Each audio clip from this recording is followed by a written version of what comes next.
Just taking it a long time. There you go. Hello, everyone, and welcome to the Golden Goddess Affirmations live podcast recording. I am Trixie, aka the Thoughtful Beast, and I am here with Dr. Maddie, and I'm very excited about having her today to talk about speaking up even when your voice shakes. So, Dr. Maddie, would you like to give us a little intro about yourself? Hi, yes. Thank you for having me.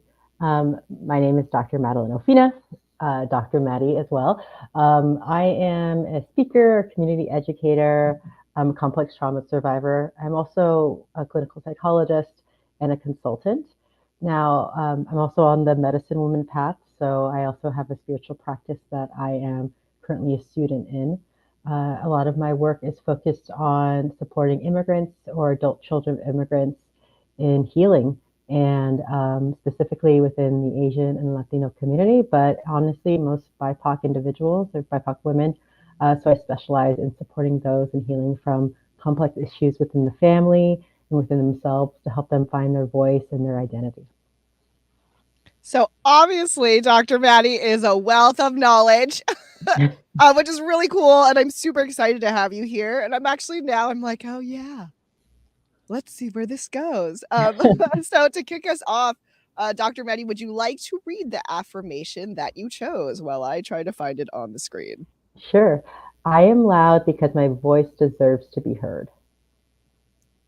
Yay! Okay, that's Oh. one of my favorites because I am loud. And I get a lot of shit for it. But I'm like, too bad. So would you like to tell us why you chose that affirmation for today's conversation? Yes.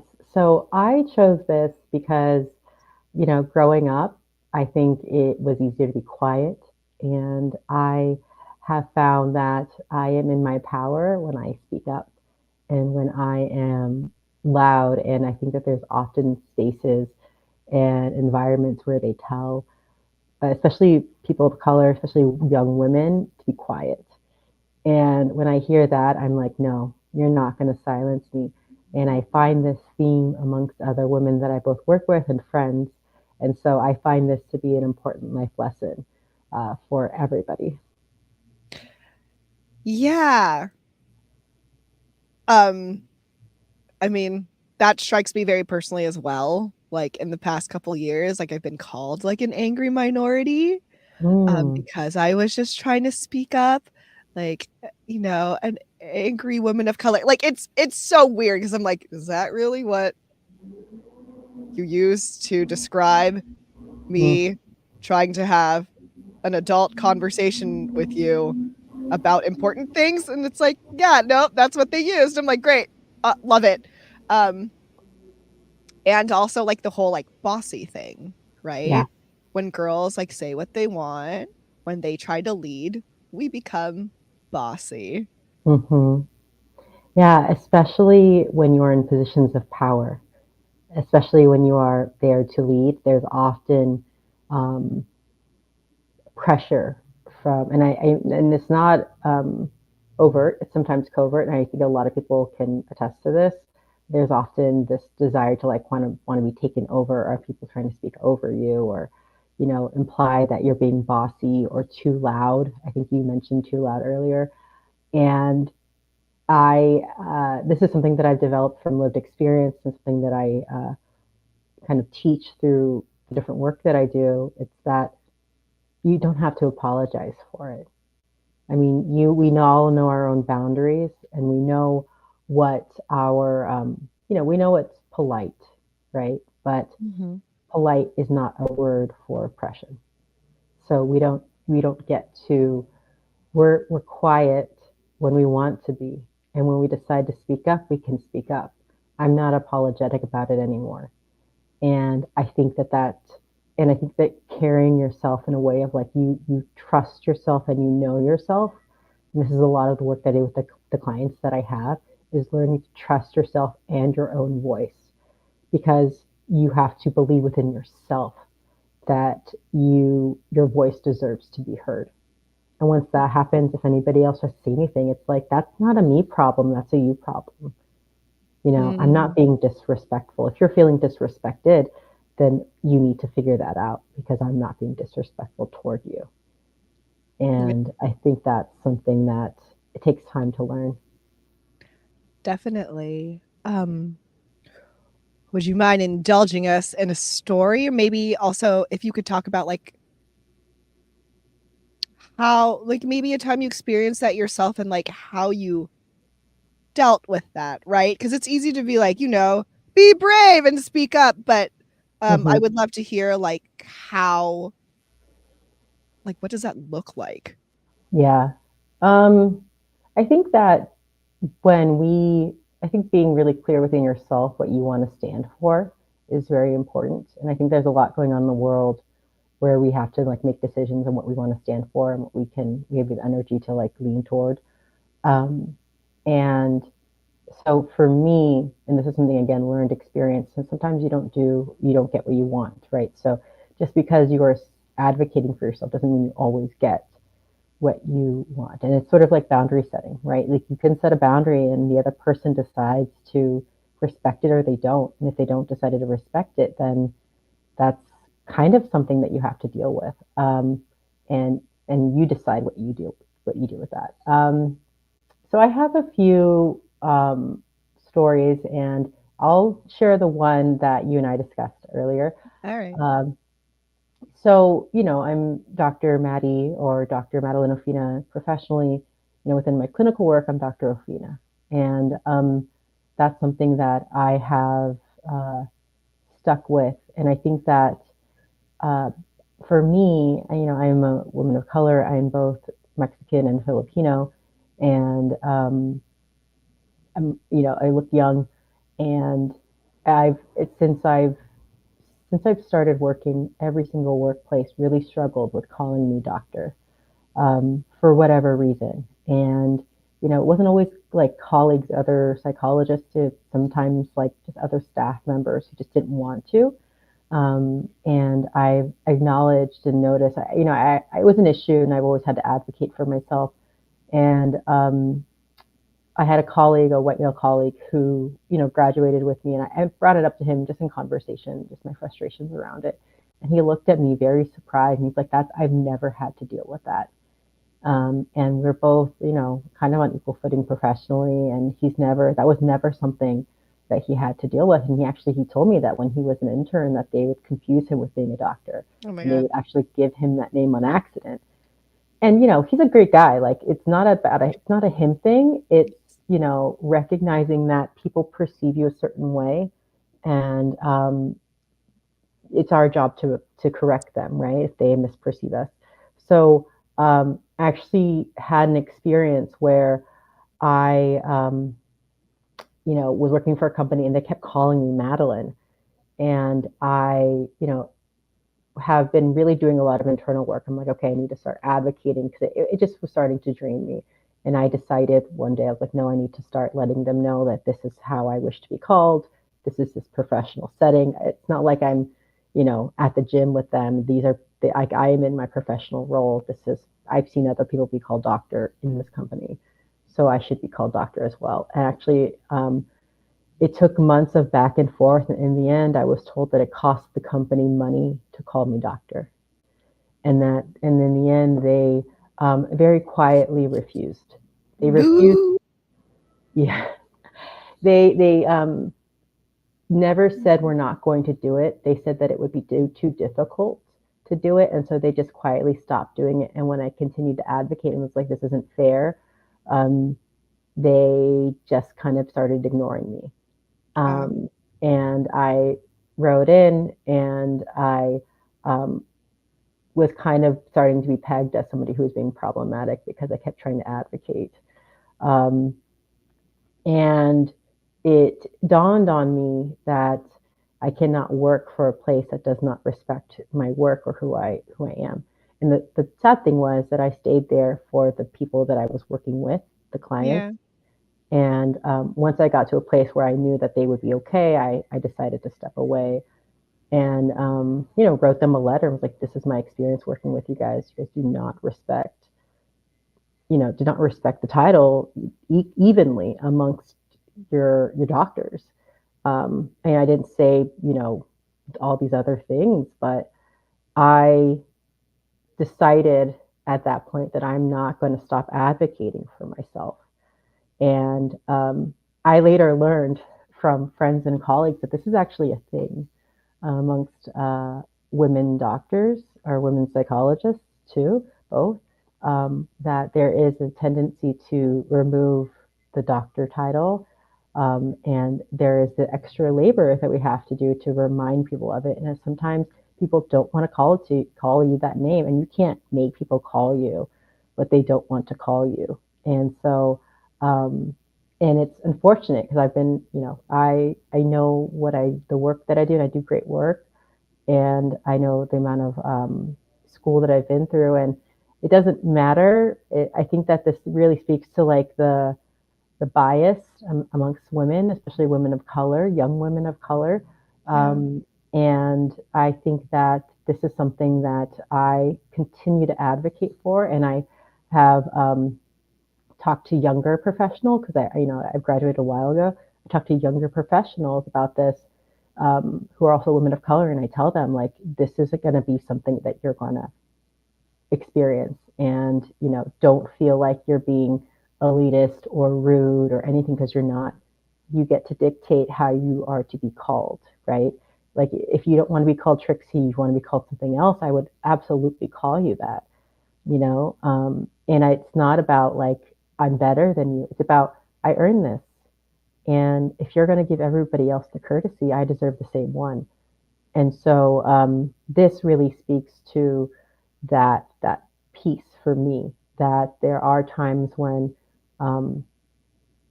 nobody else will believe what you're doing is important, but you have to believe it in yourself. And so that's a very simple experience, not simple, but like very clear experience that I have. But, being a young woman of color in a predominantly white town, I learned to survive by kind of being quiet. Yeah. And I, going to grad school in San Francisco and later living in Detroit and Chicago, I kind of learned to come into my own and develop my own voice. And so, and I realized that being in spaces that see you and support you is very important for your mental health. And so, being here in San Diego now, being around, the Filipino community, the Mexican-American community, the Filipino-American community, and like just the community here in general, they're very welcoming of all, backgrounds, all sexual orientations. And so, there is a level of mutual respect that exists here that I've experienced. And so I think that's a big piece for me, is like being aware of your environment and how your environment can affect your mental health, because I ended up getting actually pretty, it was a very stressful experience, and I ended up getting pretty sick actually. And so after I quit, my health started to get better. So, it can be a pretty damaging experience when you're not, when your voice isn't heard. Yeah. So listening to you talk, I'm thinking like, I'm not a mental health professional, but I'm just thinking also like in my own career. And I honestly feel like with whatever career you choose, like this is a thing for like young women of color, like young women, it all expands and intersects, but really like young women of color, like getting to any industry, like that feeling of like, am I just going to ruin my career now? Like, am I just going to blacklist myself? And what is worth it to do that? And like, especially when it comes to like, what if you're broke? Like, what, you know what I mean? Like, what kind of like, the hard spot where it's just like, everything is your choice. But, for some people, the consequences are dire. And then what do you do with that? And then also, like you said, your mental health started to affect even your physical health. And that happens. That's like a normal thing.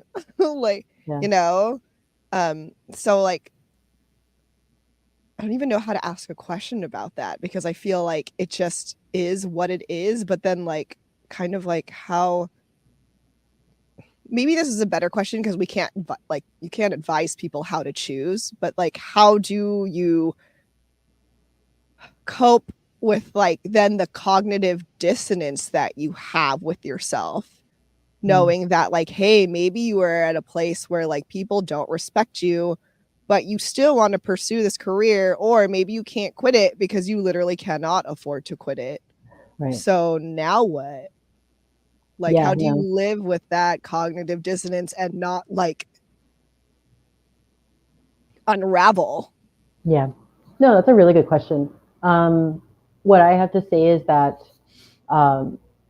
you don't have to stay in an unhealthy and in a toxic work environment to save your career. That there is, diversity and nuance, and usually that's just not the company's probably not a good fit for you. Um, uh, the financial piece is a very real piece, and so having some sort of exit strategy or exit plan, right? Like I had to figure it out. Like I knew, once my health started to deteriorate, I knew I was like, I can't work here anymore. Like it's like damaging. And, the staff did not care. And they were actually kind of blatantly like just giving me vague answers to the questions that I was asking them. Cause yeah, it was pretty, really bad. But I think you bring up a really good point. I see it as like two things. It's, how bad is your health getting, and what kind of life can you have if your health is like deteriorating? And then the other piece is your life is not your career. And industries are pretty big, right? Like the mental health industry, I'll use my industry for example. Like I used to work with veterans, and I realized, not recently, like a couple of years ago, that wasn't the population I wanted to work with. So now I work with a very different group of people, and so that's a different set within the industry. It's with a whole different set of colleagues. I don't recommend burning bridges, but I recommend standing in like your truth of saying like, hey, this isn't working for me. This isn't healthy. And for a lot of people who are employed, you have protections against like toxic workplaces. The only exception is if you are a contracted worker. And so if you're contracted, then you don't have those protections. And so they can do whatever they want to you without real consequence. For the most part, right? Like there are like legal lines. But so I think that it does really speak to, creating a plan if you feel like you need a way out. And maybe really reconsidering, what's going to give you a good quality of life.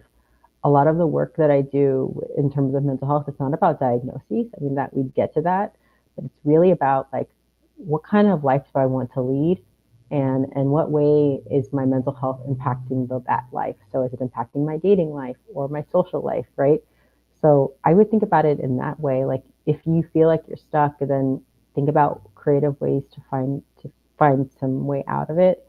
It does take time. You can't do it immediately. For me, it took time. Like I had to plan and make a decision. And by then it was like, I can't not leave.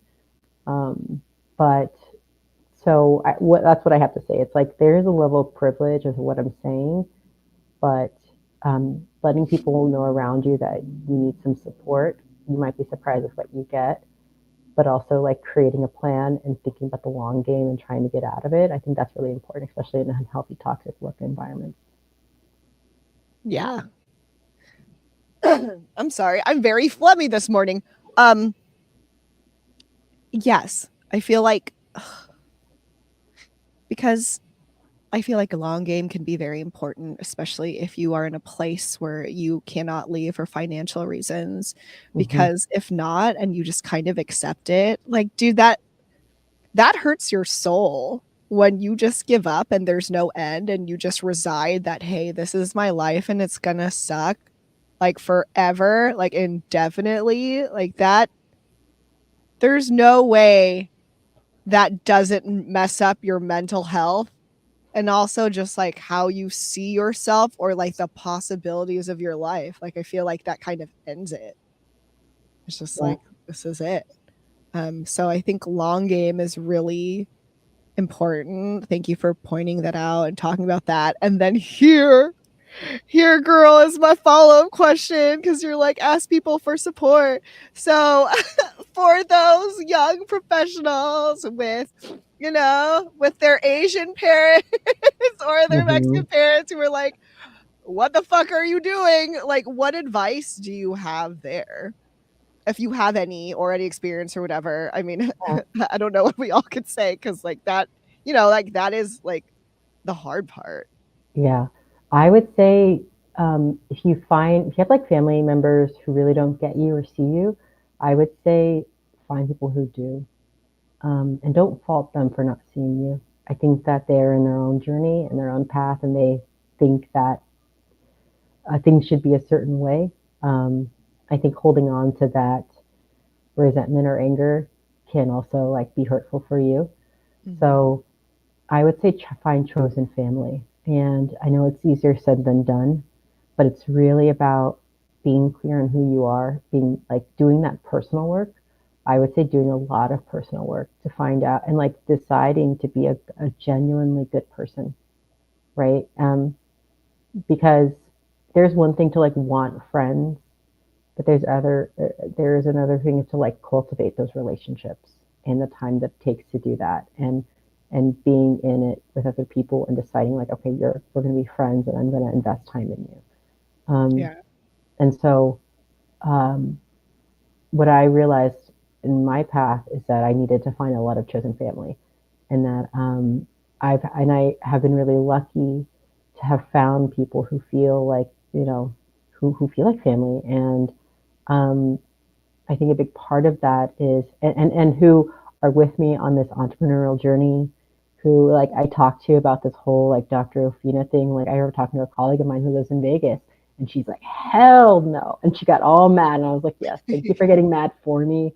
Like I'm so like I was just such like I was so disappointed about it. But I think finding those people, even through social media, like as long as it's like somebody that you share genuine interest with and like you can share memes with and like just connect with and they can get you, I think that's a big piece of it. So, you can go to meetups, you can, do things that you like. And like I like karaoke, so I like have developed a karaoke group. I didn't realize like we all Oh my meet. god. Yeah, Yeah. and like I'm also like pan, so like it's like we do it at like the queer bar over here, like the lesbian bar, so it's like fun. And like so it's just finding people who like share your interests and like be interested in them and invest time in them. Relationships, good relationships are reciprocal. So it's not about you taking, it's about you also pouring into them. And you'll be surprised by the good people that you meet. Yeah. Yeah. Uh, it's funny listening to talk, because like like a big thing now, or maybe it's been a big thing for a while. Yeah, maybe for a while, but like it's just because I'm at that age now. People being like, I'm an adult. How do I make friends? Like, Yeah. if you don't have friends as an adult, then it's like the worst thing ever. And it's just like, oh, yeah, like that's hard to meet people. And then I also think people like forget that, or also need to remember, like, you also need to learn that skill of how to be a friend, Hmm. like, and what that means. And then also like having to also know that these other people also don't know how to do it. So you're either going to have to commit together to try to figure this out, or you're just going to let it fizzle out or rage quit. Like, I don't know, whatever you want to do. Yeah. You know what I mean? But because like it is hard making friends, and genuine friendship is hard, but it's not impossible. It's just you have to be willing to, like you said, like invest and pour in other people. And that is very scary when you don't know if they're going to pour back into you. Yeah. And you'll meet people who, my mom taught me this. She's like, you need to be around people who you feel have your best interest in mind. Yeah. And it's such an obvious thing, but I remember meeting folks when I first moved here, and I was like, I feel like you just want to have someone to be with, and you really don't care who it is. Like, I'm just a warm body for you to socialize with. And it's like, Ah, that's not what I want either. Like, I want to be able to like sit and talk about things. Um, So like you'll find people who aren't a good fit for you. They're not bad people. They're just not maybe not a good fit. And so um yeah, it is about like you were saying, like investing in them and you know, them investing in you. It's a two-way street. And so and it's not about like being in each other's space every week or every day. Like it's just about knowing like the quality of time that you have together and like being Yeah. able to feel like you can be yourself with them. Yeah. Yeah. It's hard because also sometimes like I feel like I don't feel like this all the time, but I feel like with certain artistic things I do, like podcasting, or YouTubing and stuff, like a lot of relationships, right? Like it's a wonderful middle ground. But then also in certain places like that, like it's actually very transactional. Hmm. And also then like but then okay, so I know I feel that personally in those kind of spaces, but I also know that people are just like that in general. Like we are saying, you know, friendship is reciprocal and stuff, but that's very different from transactional. Yeah. And like I think sometimes figuring out the difference there between like what is actually a transactional, maybe more of like a working partnership versus like a relationship, like a friendship is hard because lines can blend and that's fine. But also it's just like, do you know if that's happening or do you know what I mean? Like, are you on the Yeah. same page? Oh God, like, is this transactional for them and like a personal relationship for you? Yeah. It's so scary. And then like, how do you even like ask that? Well, I think that like it's what I find that to be like the weird in between stage. It's like a situationship. You're like, eh, are we or aren't we?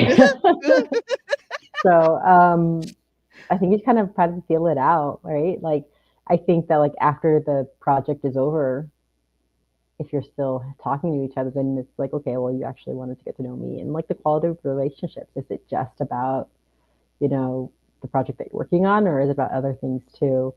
You know, and I think that's where it can, you know, the lines can blur. Maybe you're both on different ends of like trying to figure out if it's going to like be a friendship. Cause I've definitely had working projects where I'm like, oh, this would be a cool friend. And then like they just didn't invest. And I'm like, okay, that's fine. That's where they're at. Cause not everybody has like capacity, right? Yeah. So it's not like about people being bad or anything. It's just about like, do they have capacity to like add another person in their life? Not everybody wants to, and that's okay. Yeah. Um, yeah, so you never know, but the situationships are hard. Yeah, it is hard. Cause sometimes like and I feel like this requires wisdom when knowing that like, dude, this is an amazing work partnership and that can be enough. Yeah. Because even that like the things like your work you're passionate about, like even that connection, even if it just stays there, like that's still a real freaking connection, man. Hmm. um that and that super still has value. There's nothing wrong with just that. It's just the knowing is hard. Yeah. Yeah. Absolutely. um Yeah. yeah, okay, I think this is a great time to ask you some questions, because this is also one of my questions like listening to you, that we're taking here. um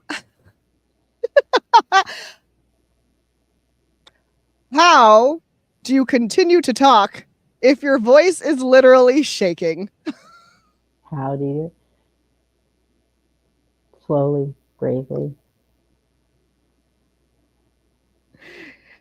Yeah. You, Um, it's all about self belief. Like I think about it as I say this a lot. Um, it's you know, and this goes back to being gaslit. You know, mhm. when you feel so clear in something within yourself, and everybody around you is like, no, that's not right.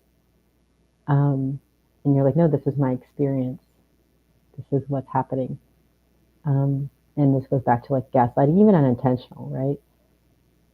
But really being really clear within yourself and knowing yourself enough to say it, and even if you're the only one that's saying it in the room. Dude, this will be, I guess, my follow-up question for that. And it's like, it's a big question, but I know it's a question that people are going to have. Like, how do you build up your courage? Like, where does that start? And I think like this is also coming to my head as a follow-up because you're talking about self, like you do have to believe in yourself, and that is obviously a hard thing.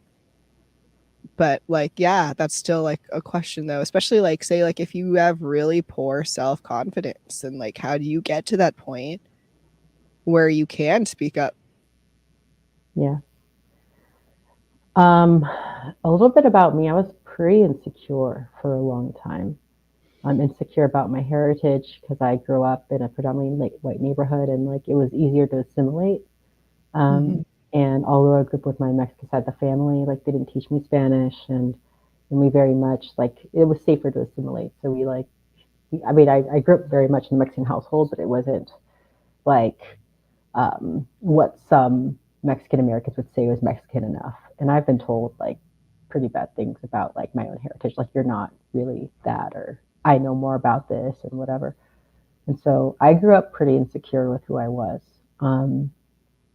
And I, didn't actually realize that I was like beautiful until I was a lot older, until I like, yeah. And because like I was, it was, I didn't get a lot of positive like words growing up, um, from teachers or really from a lot of people. I just knew that like, I was like, I knew I need better. And so I'll just share from my experience because I feel pretty confident in who I am and I'm pretty unapologetic. Um, it is a lot of self compassion because I think when you don't have a lot of nurturing spaces, you tend to take that anger inward. And so learning to really love yourself, like I absolutely love who I am now and I trust who I am. That wasn't always the case when I was a kid, right? And I'm queer, and so I've learned to accept those parts of myself. So I think a lot of therapy and a lot of self exploration and learning who you are and taking that time to take a step back. Like nobody's confident overnight. Nobody's their self esteem zone that's not healed overnight. I think it's a process of like really accepting who you are, um, giving yourself some compassion, maybe the compassion you needed growing up and as an adult, and just starting to see yourself through your own eyes, not everybody else's eyes. And I think and I talk about this a lot, once you begin to know yourself and really get to know yourself and become clear on what you want, even if that's not where you are right now, I think that gives you the opportunity to put yourself out there and to put yourself in situations where you would need to be brave. And you have to speak up even when your voice shakes. And I think what happens is that when you do hard things for yourself, you start to develop a lot of self-respect. I think about like, because I tend to like overpromise on projects. It's just the way I am. I just get too excited. And um, and I've decided that like I need to like I'm gonna do every single thing that I committed to. Like I'm going to sit myself down, even when I'm tired, and finish the projects that I've committed to. And I think that's for me built a lot of self confidence because it's about holding myself accountable. Mm-hmm. It's about discipline. It's about compassion, and it's about just like acceptance of where you are at and who you are. And so I don't know if it's any one thing. I think it's just starting to live within yourself with like and being okay with being imperfect, but also holding yourself to a standard where you're like, okay, things aren't going to be what the way I want it to be, but I'm going to decide to put my best foot forward. Um, so I think that's how, but I don't think it's overnight. I think it takes a lot of time, and I think it also involves making a lot of hard decisions of saying like, okay, these people aren't good for me. These people don't honor me or don't respect me. I need to walk away from this, or I need to convey how I'm feeling and try to repair the situation, or I need to accept people from where they're at and decide that, my own worth, that I want to be around this or I don't want to be around this, right? So it's about really starting to cultivate your life the way that you want and making some hard decisions and holding yourself accountable to those decisions because, they might be the wrong one, but you have to decide, like, I made a choice and I get to stand by it. Man. Wow. No, it's really nice. It's so hard. It is hard, yeah. Yeah, like I really resonated with when you were saying, you know, like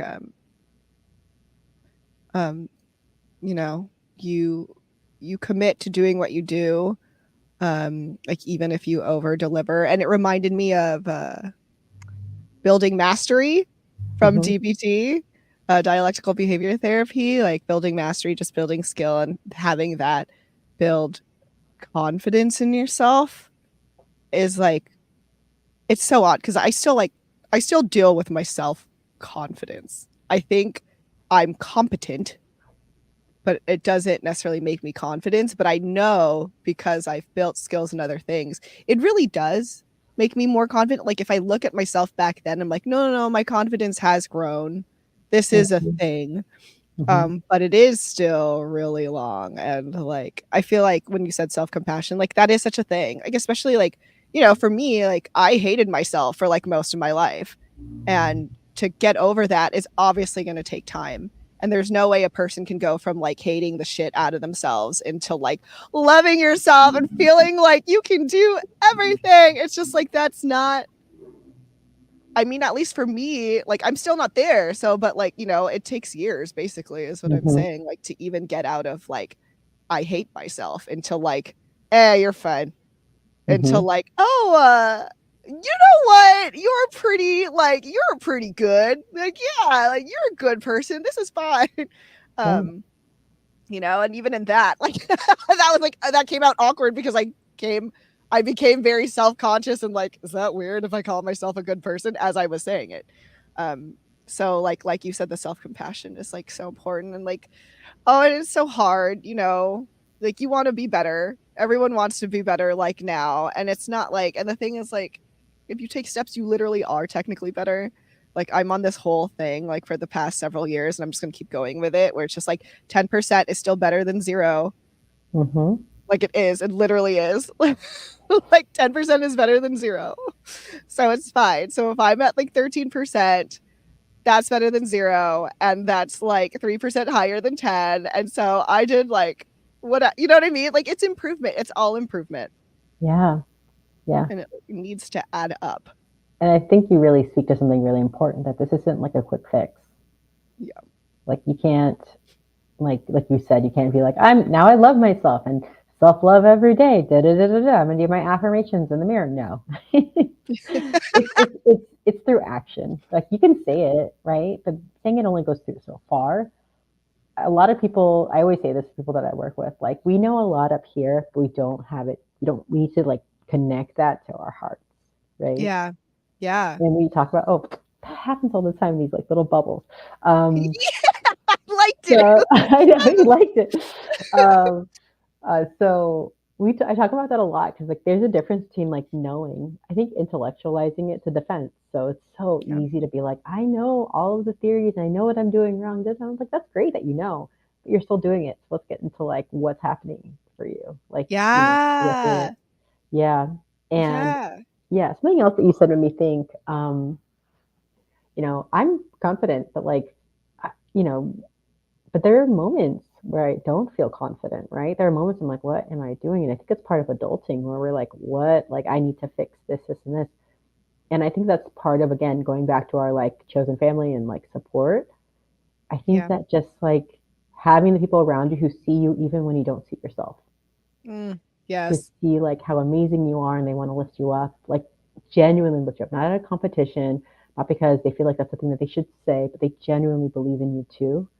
And when you don't see yourself, they're like, no, like you're a great person. You know, you're right? Because not everybody feels like, nobody feels confident all the time, right?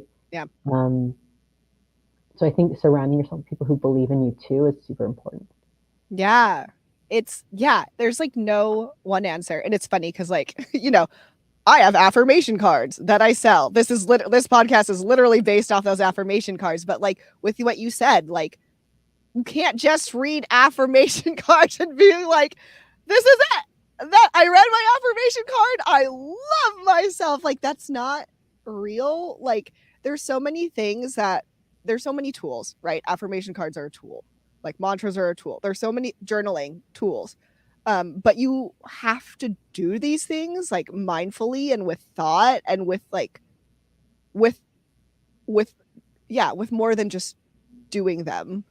Like, you can read whatever to yourself. I can read my own affirmation cards to myself, but if I don't actually like think about it, if I don't actually process it and actually like try to use it in my life, then it's just a freaking card.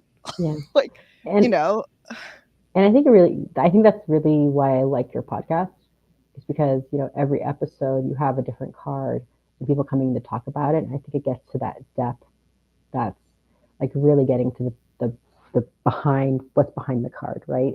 Because like the cards are important because they're reminders, but like you have to take that to the next step. And I think this podcast is bringing it to that extra step. People thank you.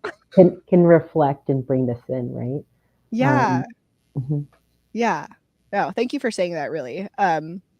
Because it's just something I'm learning too, like I made them because I realized Asian women didn't have them, but I'm also like, well, I don't have them either, and again, like, you can have all the reminders in the world. I used to when I was in therapy in college, my therapist was like, you need to make a visual reminder for yourself.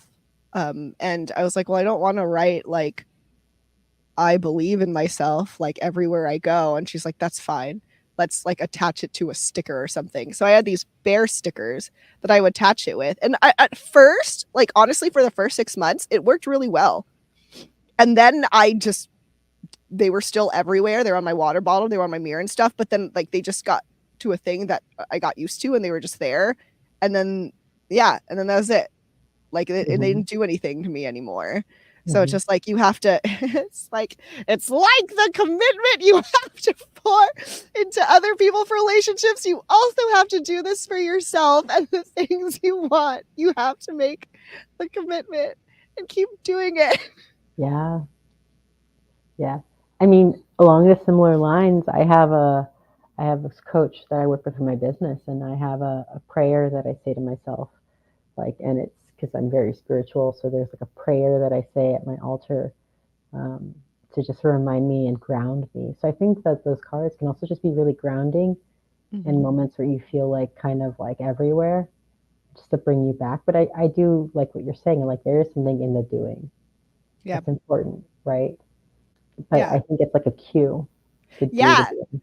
I was hella about to say that. I'm like, they're just environmental cues. Like, I love behavioral training. Like, it's environmental cues, but you have to like do it for it to stay an environmental cue. If not, then it just becomes stuff that you have and just stuff that you bought.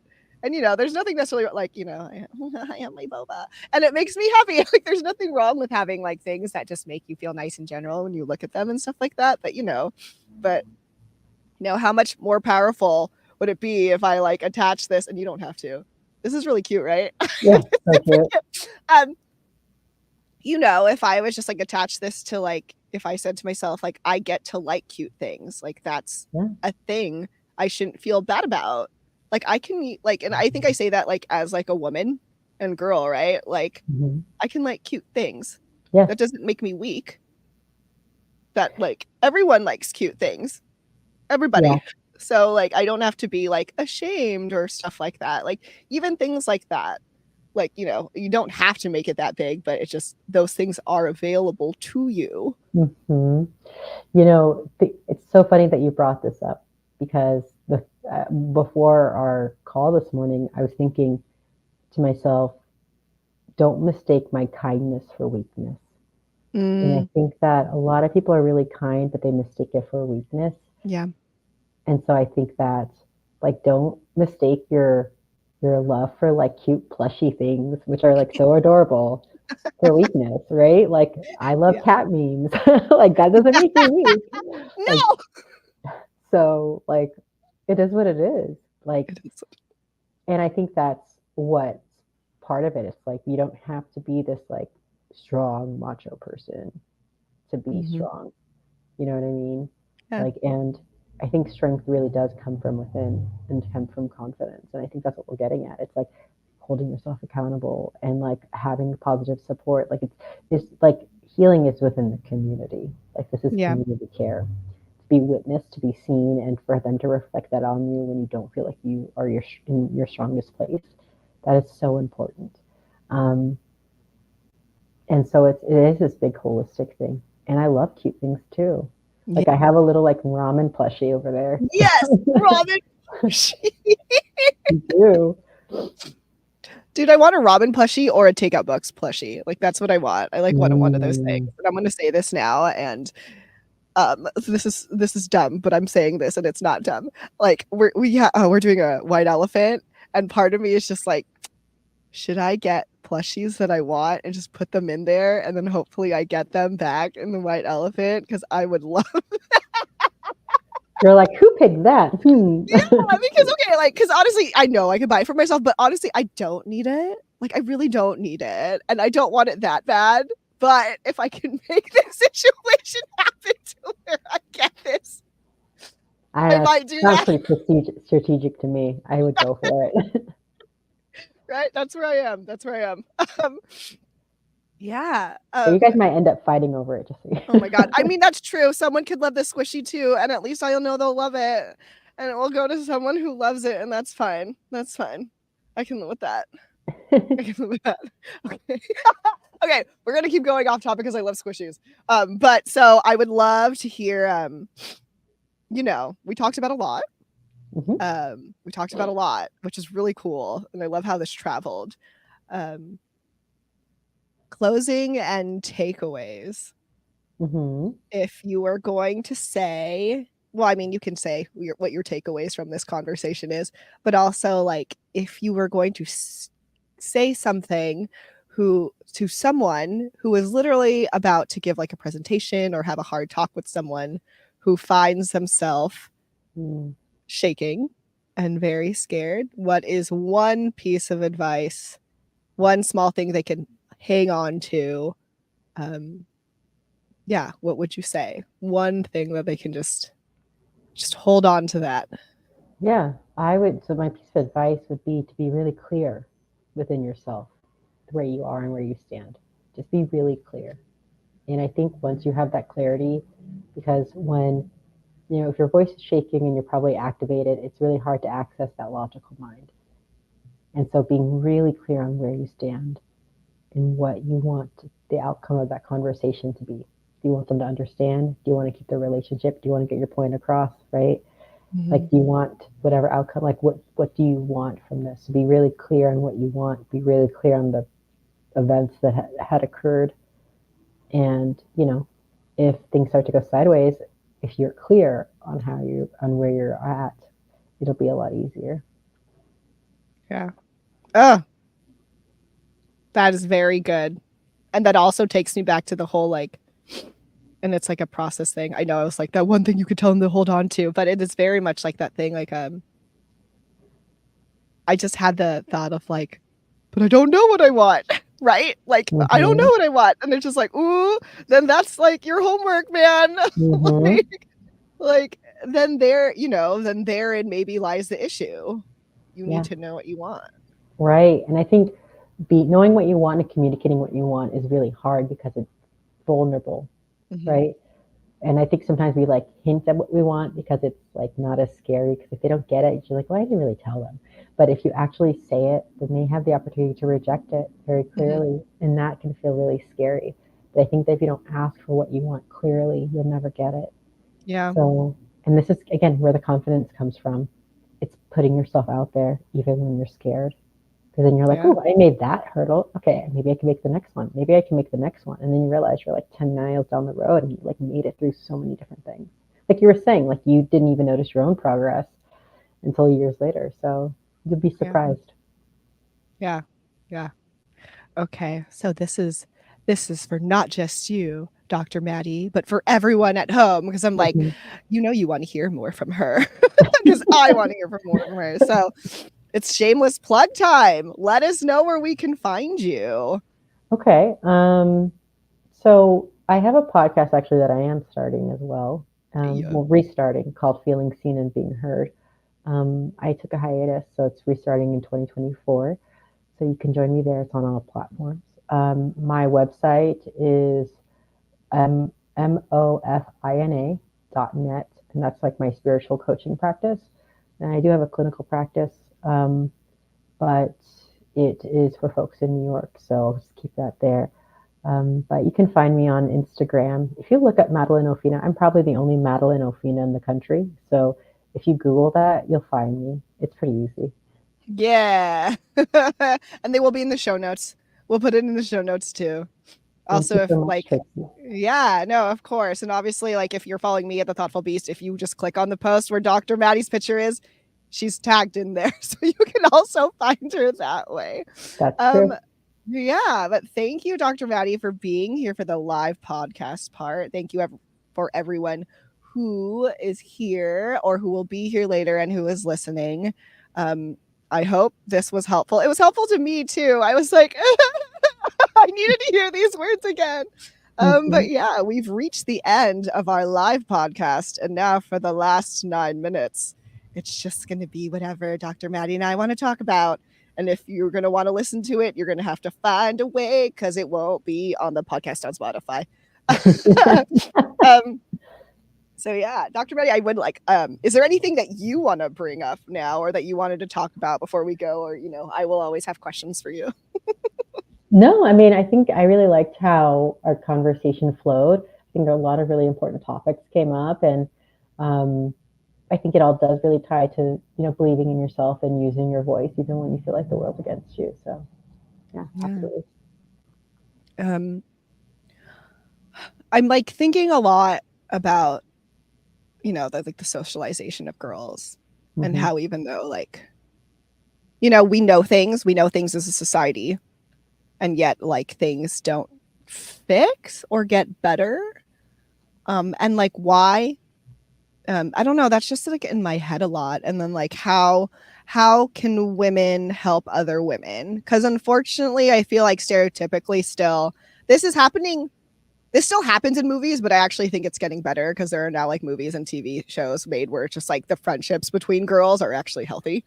Yeah. But there's still a lot of not healthy female relationships shown and like that. So I feel like there's still this whole thing of like women tearing each other down or like being like, I'm not like other girls and stuff like that. And I'm just like curious to hear your thoughts about like maybe why that's still happening and maybe like what we can do to actually like better support ourselves, not just like as women for women, but also like as, as people who have children or nieces and nieces, Yeah.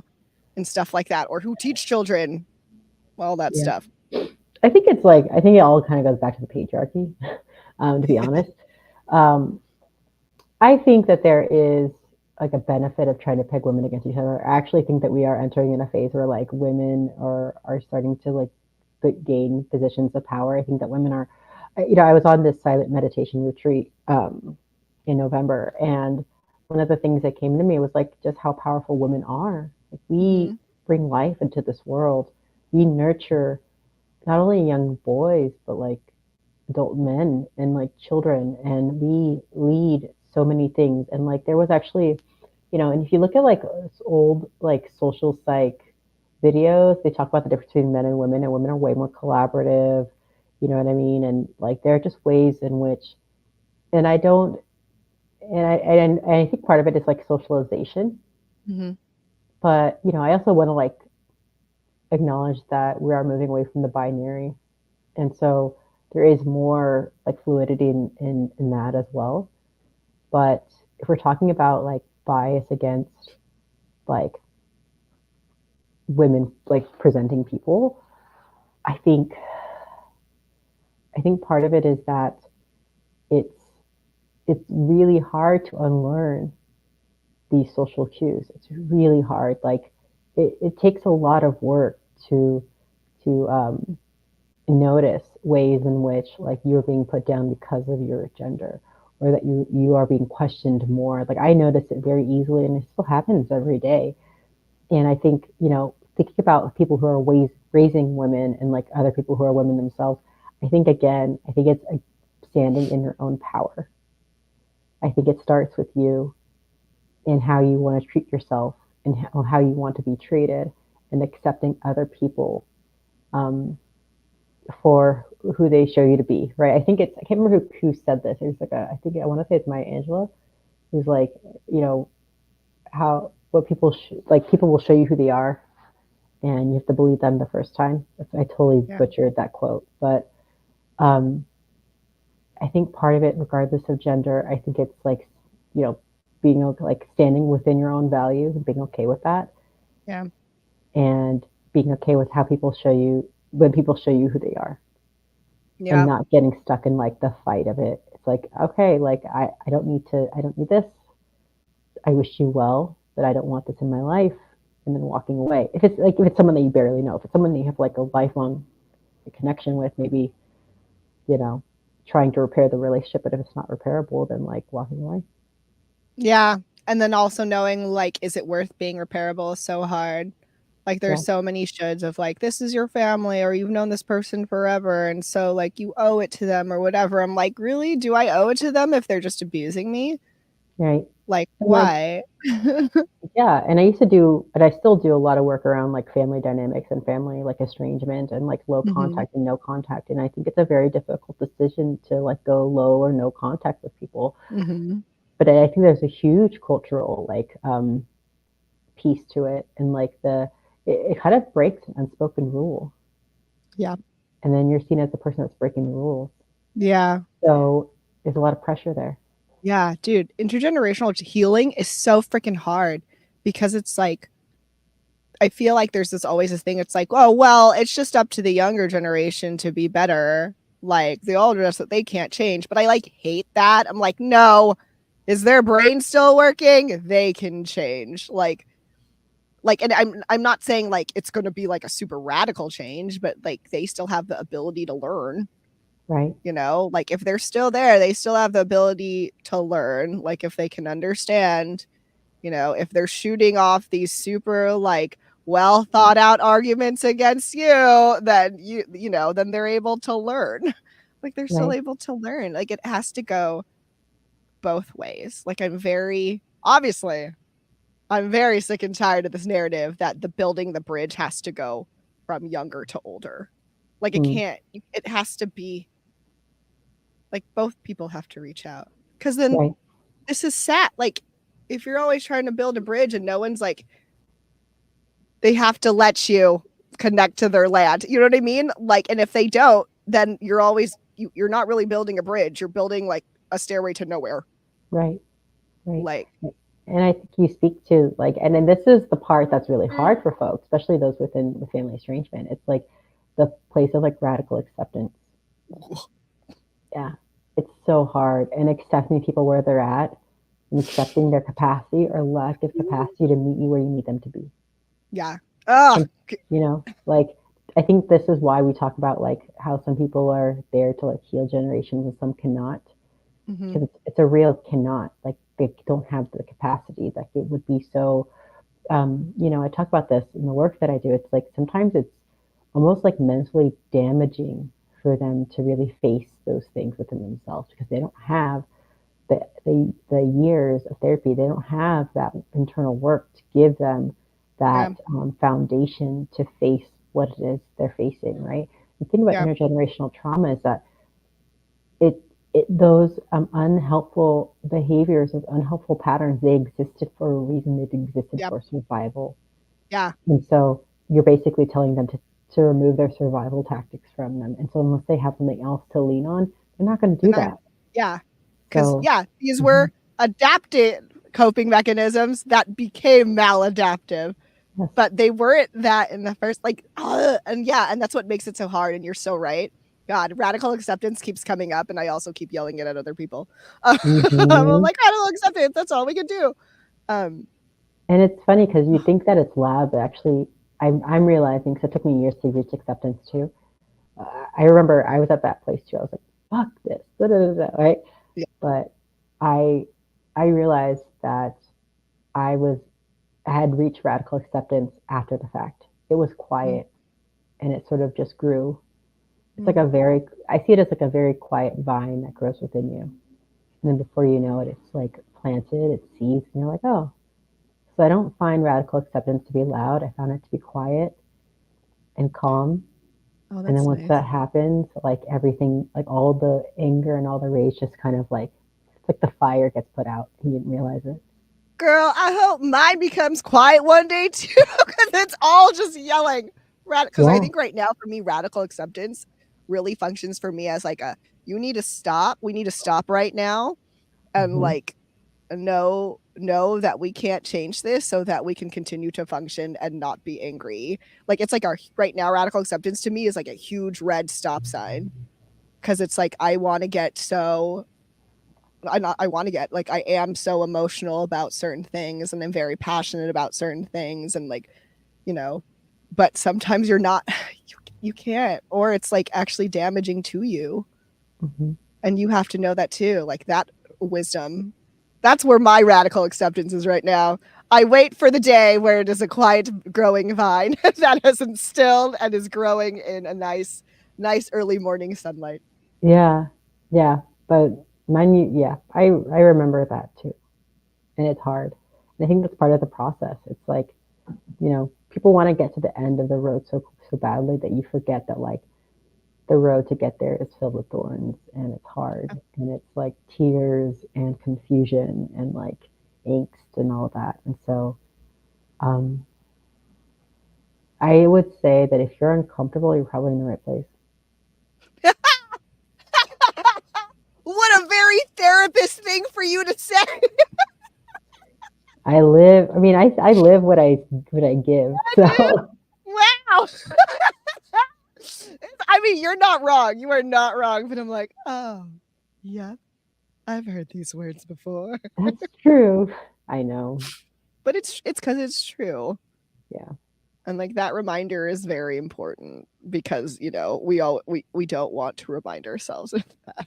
Those are Hmm. things we don't want to do for ourselves. So someone else hopefully will do it until we can do it for ourselves later on Yeah. down the line. The therapist in me, it's like reminders. Yeah, no, it's totally important. It's totally important. But yeah, it's time. It's time. Time. It's time to come to an end. Okay. Yay, thank you so much for being here with me, Dr. Maddie. This is Thank you super for having me. fun. Yeah, it was Yeah. such a great to have this conversation with you. I Yeah. really appreciate all of our talks. So, Yeah. So do I. Yeah, we'll get coffee soon. yeah. It'll be nice. I'll drink tea. Yeah, we'll get something soon. And thank you for everyone who's still here or who will still be listening to this, which means that you're watching this upload before it gets taken down. So yeah, thanks and stay tuned for Khadijah's talk on Friday. Okay, bye everyone. Bye.